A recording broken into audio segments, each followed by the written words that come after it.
Assalamualaikum warahmatullahi wabarakatuh. Di sini saya mau memaparkan tentang penerapan model pembelajaran kooperatif tipe Jigsaw di dalam proses pembelajaran matematika.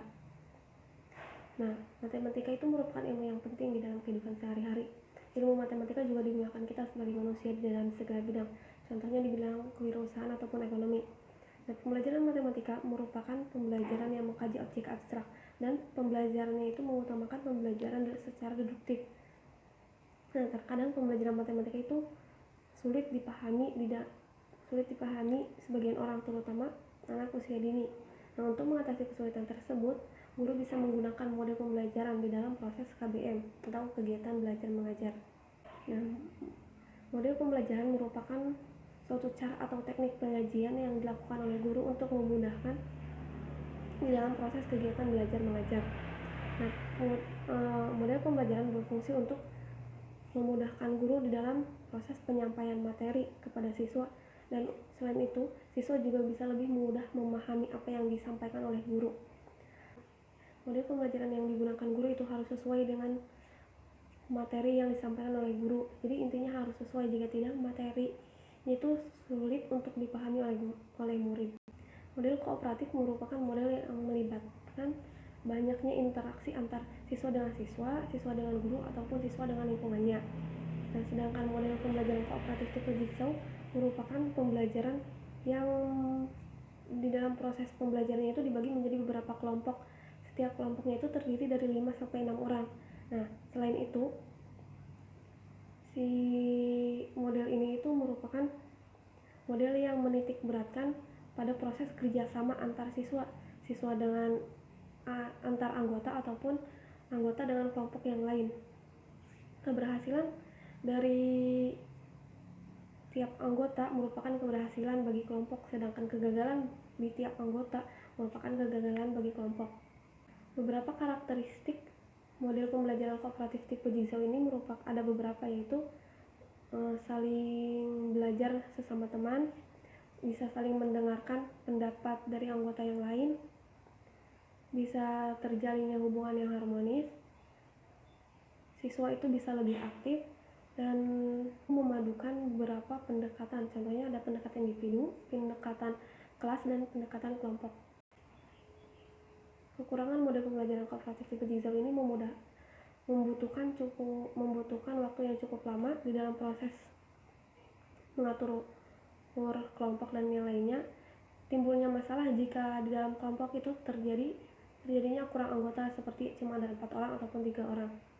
Dan kelebihan model kooperatif tipe Jigsaw ini, siswa itu bisa lebih aktif. Yang pertama, hubungan antar siswa dengan guru itu bisa lebih harmonis dan terjalin dengan akrab, mengembangkan aktivitas siswa. Terus kemampuan daya pikir memecahkan masalahnya itu lebih berkembang karena terdapat beberapa pendapat dan disatukan menjadi solusi untuk memecahkan masalah tersebut.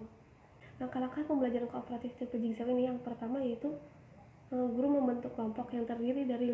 Yang kedua, guru menugaskan 1 orang sebagai pemimpin ataupun 1 orang sebagai orang yang memahami keseluruhan materi. Yang ketiga, tiap kelompok membagi materi pada tiap anggotanya masing-masing. Yang keempat, guru menugaskan siswa memahami satu materi yang akan dibahas ataupun yang akan dipelajari. Contohnya, anggota pertama memiliki materi bangun datar lingkaran, yang kedua segitiga, yang ketiga segi 4, yang keempat persegi, yang kelima lingkaran. Yang kelima, guru memberikan waktu pada siswa untuk membaca dan memahami pembelajaran yang telah dipilih ataupun yang telah dibagi di dalam setiap kelompoknya.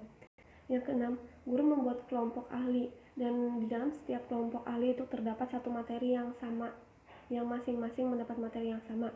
Yang ketujuh, siswa saling bertanya ataupun berdiskusi sesama kelompok ahli dengan poin-poin utama yang akan disampaikan atau yang akan dipresentasikan. Siswa saling berdiskusi dan bertanya tentang poin-poin utama yang akan dipresentasikan kepada kelompok awal.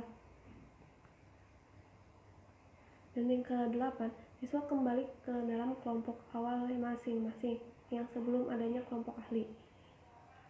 Dan yang ke-9, siswa mempresentasikan hasil dari mendiskusikan.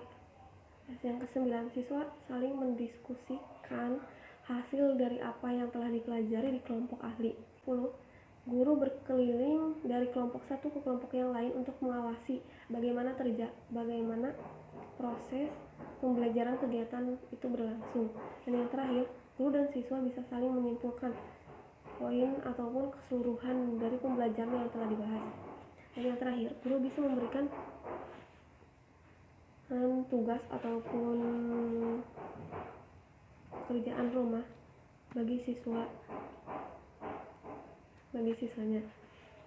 Mungkin hanya sekian yang bisa saya sampaikan. Kurang lebihnya saya mohon maaf. Bila topik walhidayah. Wassalamualaikum warahmatullahi wabarakatuh.